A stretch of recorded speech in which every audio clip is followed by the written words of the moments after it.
तो फिर करते हैं अभी का स्टार्ट। अभी हमारे पास दो दो क्वेश्चंस बचे हैं दोनों एक्सरसाइज में, 11.1 में भी और 11.2 में भी। 11.1 में बचा था हमारे पास क्वेश्चन नंबर 1 और 3। तो पहले 1 को देख लेते हैं। 1 में लिखा है, following are the car parking charges near a railway station up to 4 hours ₹60, 8 hours ₹100, 12 hours ₹140, 24 hours ₹180। Railway station है एक और उसके पास में कार पार्किंग है, गाड़ी जहाँ खड़ी करते हैं। तो वहां पर जो किराया लगता है कार को पार्क करने का वो दिया हुआ है कि अगर 4 घंटे तक आप गाड़ी खड़ी करोगे तो 60 रुपये लगेंगे, 8 घंटे तक 100 रुपये लगेंगे, 12 घंटे के 140 रुपये और 24 घंटे के 180 रुपये। और पूछा क्या है, पूछा है check if the parking charges are in direct proportion to the parking time. क्या ये जो चार्जेस हैं, ये जो रेट दिए हुए हैं, ये टाइम के डायरेक्ट प्रोपोर्शन में है, सीधा समानुपात है कि नहीं है, वो बताना है। क्या लगता है तुम्हें, बताओ जल्दी से। डायरेक्ट प्रोपोर्शन है कि नहीं है? हाँ जी, लग रहा है हमें कि है। क्यों?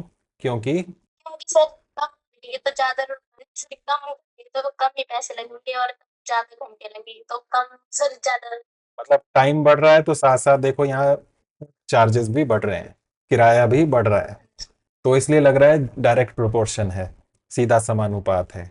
पर है नहीं यहाँ पर, क्योंकि एक चीज हम मिस कर रहे हैं कि जब हम डायरेक्ट प्रोपोर्शन या इनवर्स प्रोपोर्शन की बात करते हैं तो उसमें जैसे मैं एक चीज को डबल करूं तो दूसरी भी डबल होती है। जैसे मैं कल हम शुगर की बात कर रहे थे, चीनी की बात कर रहे थे, उसी को ले लें। अगर 1 किलो चीनी 50 रुपए की है तो 2 किलो कितने की आएगी? 100 रुपए। 100 रुपए की। जब मैंने ये देखो क्वांटिटी, वजन डबल किया तो रेट भी डबल हो गया, हुआ ना डबल? Yes sir. तो उसे मल्टीप्लाई हो गया, तब इसे कहते हैं डायरेक्ट प्रोपोर्शन। सिर्फ इतना ही नहीं देखना होता कि हमारा एक चीज जो है दूसरी के साथ साथ बढ़ रही है, लेकिन सेम रेशो में भी बढ़नी चाहिए, ये भी ध्यान रखना है। शिवांजलि कुछ कहना चाह रही है, शिवांजलि ने हैंड रेज किया है। No sir. अच्छा, चलो ठीक है। तो ये ध्यान रखना है कि रेट जब चेंज हो रहा है तो दोनों साइड सेम स्पीड से चेंज हो। अगर एक साइड डबल हो रहा है तो दूसरी साइड भी डबल होना चाहिए। ऐसे ही मैं अगर 3 किलोग्राम का पूछूं तो वो हो जाएगा 150। तो इसमें अगर मैंने यहाँ पर ट्रिपल किया, ये 3 से मल्टीप्लाई किया, तो यहाँ भी ये 3 से ही मल्टीप्लाई हुआ। ऐसे ही हो रहा है ना? ठीक है। तो इस बात का ध्यान रखते हुए अब देखना इसको, क्वेश्चन को। क्या था क्वेश्चन? टाइम देखो जरा। टाइम जब हमने डबल किया, 4 से 8 कर दिया, पहले 4 आवर्स था फिर 8 आवर्स हो गया। जब 4 घंटे से 8 घंटे कर दिया, क्या चार्जेस भी डबल हुए? No sir. डबल नहीं हुए। तो सेम स्पीड से दोनों चीजें नहीं बढ़ रही हैं। ठीक है, एक को डबल कर रहे हैं तो दूसरा डबल नहीं हो रहा है। फिर वैसे ट्रिपल देखो, 4 का ट्रिपल किया तब 12 बना, 3 से गुणा करके। तो क्या यहाँ भी 3 से मल्टीप्लाई करके बन रहा है 140? नहीं बन रहा है ना? No sir. तो इस वजह से ये डायरेक्ट प्रोपोर्शन नहीं है। तो शॉर्ट क्वेश्चन में डायरेक्ट आप देख के ही बता सकते हो, क्योंकि शॉर्ट क्वेश्चंस में ही आएंगे इस तरह के मल्टीपल चॉइस में कि किस तरह का प्रोपोर्शन है। वहां पर आ सकता है, या ट्रू फॉल्स में आ सकता है कि ये डायरेक्ट है या नहीं है, या फिल इन द ब्लैंक्स में आ सकता है। तो वहां पर आपने डायरेक्ट देख के बता देना, क्योंकि एक साइड जब डबल कर रहे हैं तो दूसरी साइड डबल नहीं हो रहा है, इस वजह से डायरेक्ट प्रोपोर्शन नहीं है। ठीक है। डायरेक्ट प्रोपोर्शन में मल्टीप्लाई करते हैं, जब एक को मल्टीप्लाई कर रहे हैं तो दूसरा भी मल्टीप्लाई होना चाहिए। इनवर्स प्रोपोर्शन में जब एक को डिवाइड करते हैं, या ऐसे बोल रहे हैं कि जब एक को मल्टीप्लाई करते हैं तो दूसरा डिवाइड होता है उस वक्त। इनवर्स में उल्टा चलता है, मल्टीप्लाई था यहाँ पर तो वहां डिवाइड होगा। जब हम अगली एक्सरसाइज में जाएंगे तब देखेंगे। तो हम उसको उल्टा करके लिख रहे थे, जब हमने एरोज लगाए थे उल्टे लगाए थे इनवर्स में, तो वो इस वजह से क्योंकि एक तरफ अगर मल्टीप्लाई हो रहा है तो दूसरी साइड हमें उल्टा काम करना है, यानी कि डिवाइड करना है। यहाँ पर हम लिखेंगे क्या, अब वो देख लेते हैं। तो शॉर्ट क्वेश्चन के लिए तो डायरेक्ट देख के आप बता सकते हैं कि this is not in direct proportion. और जब आपको सॉल्व करके इसको बताना हो तो ज़्यादा कुछ नहीं सॉल्व करना है, बस ये देखेंगे हम कि चेंज कैसे हो रहा है। हम पहले टाइम लिख लेते हैं। टाइम था 4, फिर 8 हुआ, आवर में था। हिंदी वाले क्या लिखेंगे, समय और ब्रैकेट में घंटे। और फिर चार्जेस, वो रुपीज़ में है। हिंदी वाले शुल्क लिख सकते हैं, चार्ज को शुल्क कहते हैं। किराया भी लिख सकते हैं।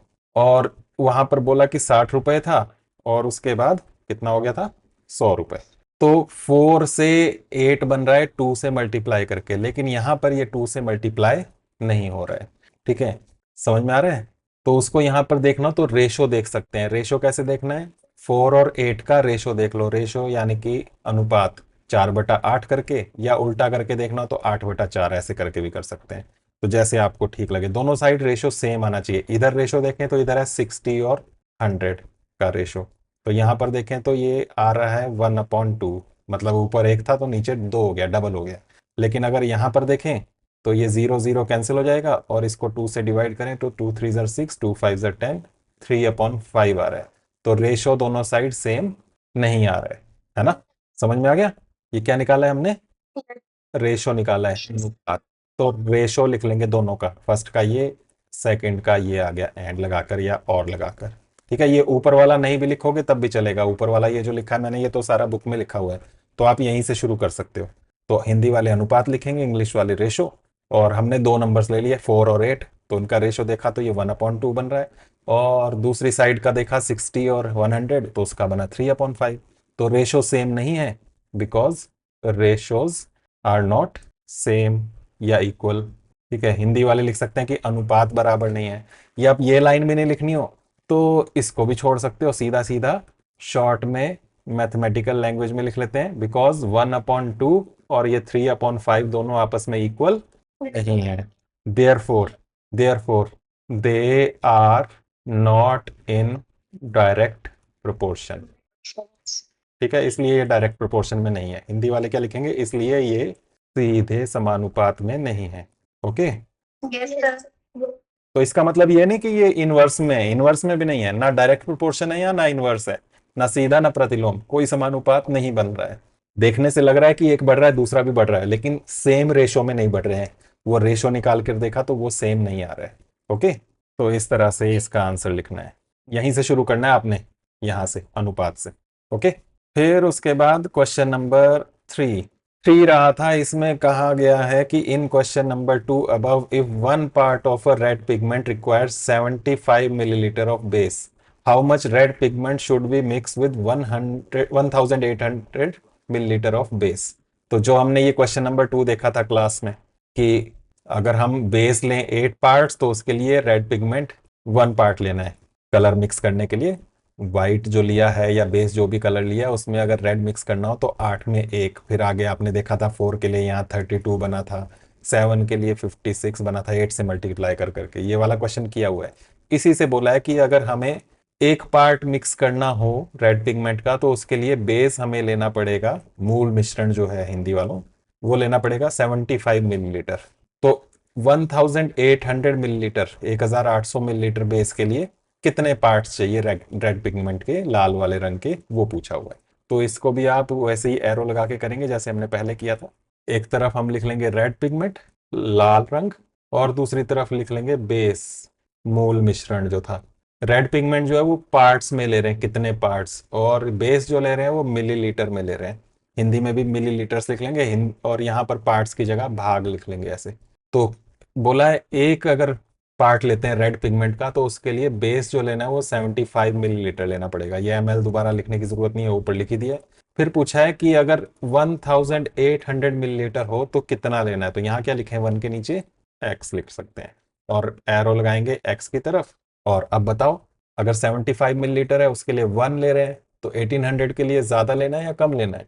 बेस ज्यादा होगा तो उसमें मिक्स भी ज्यादा ही करना पड़ेगा सेम कलर बनाने के लिए।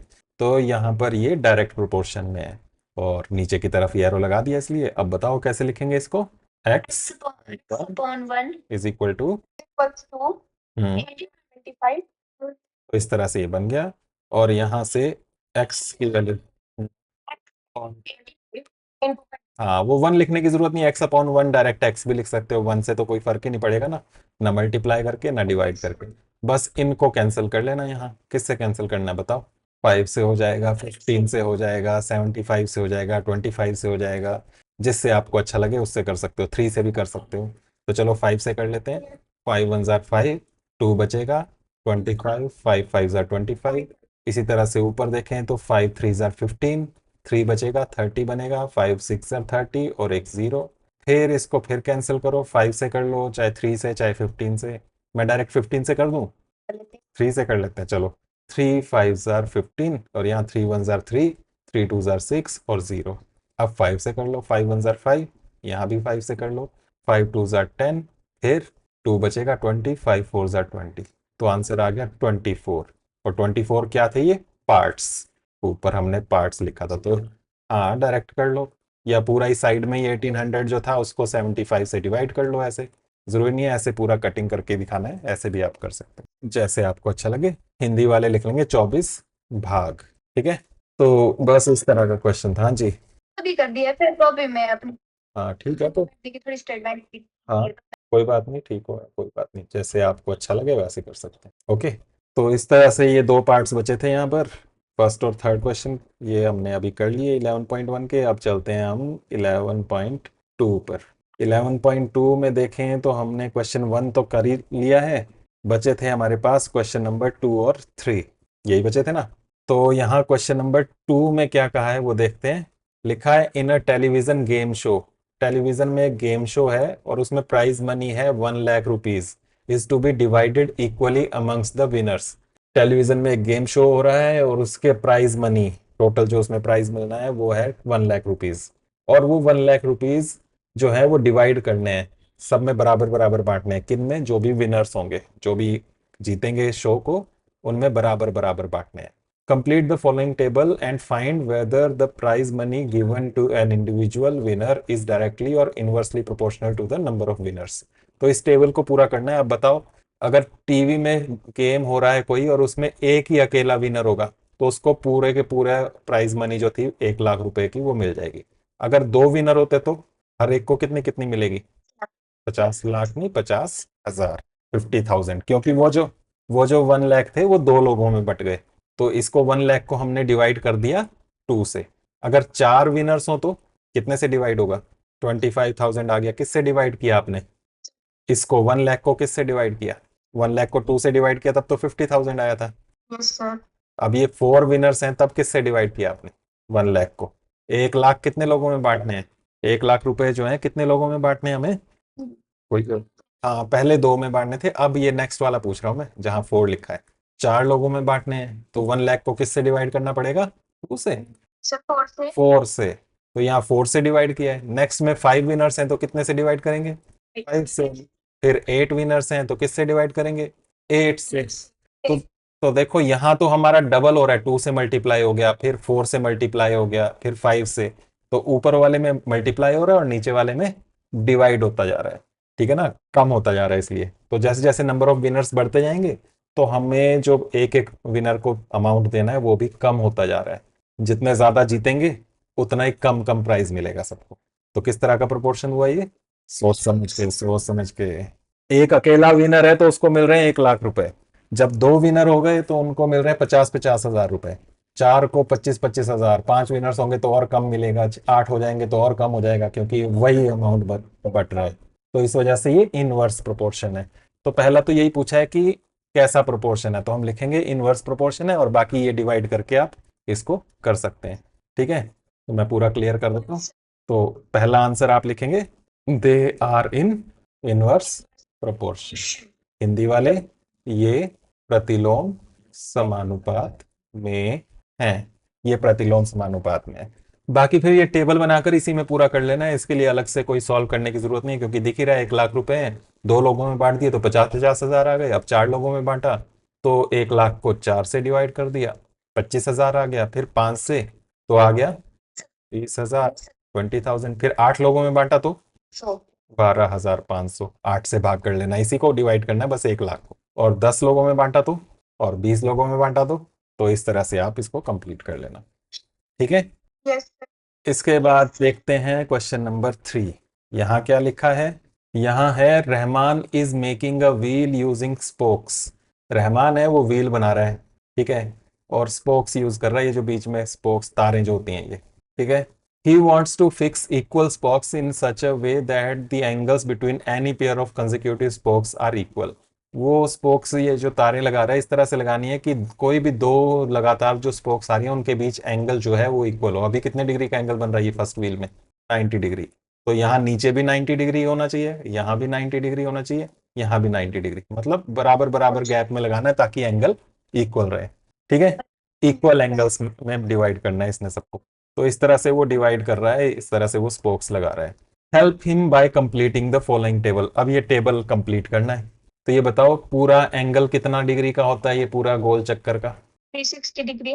360 डिग्री। इसे पूर्ण कोण भी कहते हैं, complete angle, complete Yes. Angle, पूर्ण कोण। तो पूरा जो सर्कल का एंगल होता है वो 360 डिग्री होता है। तो पूरा ये जो व्हील है, ये पहिया है, उसमें पूरा का पूरा एंगल देखें तो वो 360 डिग्री है। अब इसको कितने हिस्सों में डिवाइड किया इसने, पहले वाले टायर में कितने पार्ट्स हो गए इसमें, 4 पार्ट्स हो गए, 1 2 3 4। तो 360 डिग्री को कितने से डिवाइड कर दिया, 4 से, 4 हिस्से बन गए। और कितने डिग्री आ गया वो, 90 डिग्री। अगला जो व्हील है उसमें कितने पार्ट्स कर दिए, देखो काउंट करो, 1 2 3 4 5 6। तो वो जो 360 डिग्री था उसको किससे डिवाइड करना होगा अब, 6 से। तो कितना डिग्री आ जाएगा, 60 और नेक्स्ट में 8 स्पोक्स हैं, 8 पार्ट्स बन गए इसके, 1 2 3 4 5 6 7 और 8।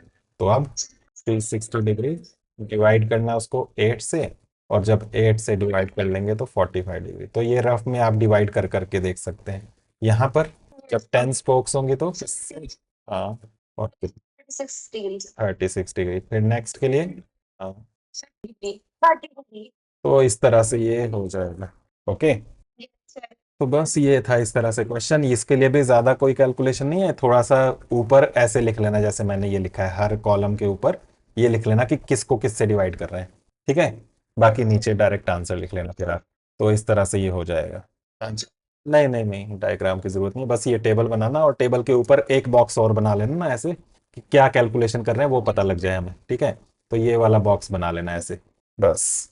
ओके, तो बस इस तरह से ही हमारा चैप्टर हो गया कंप्लीट। 2 एक्सरसाइज थी, फर्स्ट में हमने डायरेक्ट प्रोपोर्शन देखा, सीधा समानुपात, और सेकंड वाली जो थी इसमें इनवर्स प्रतिलोम समानुपात।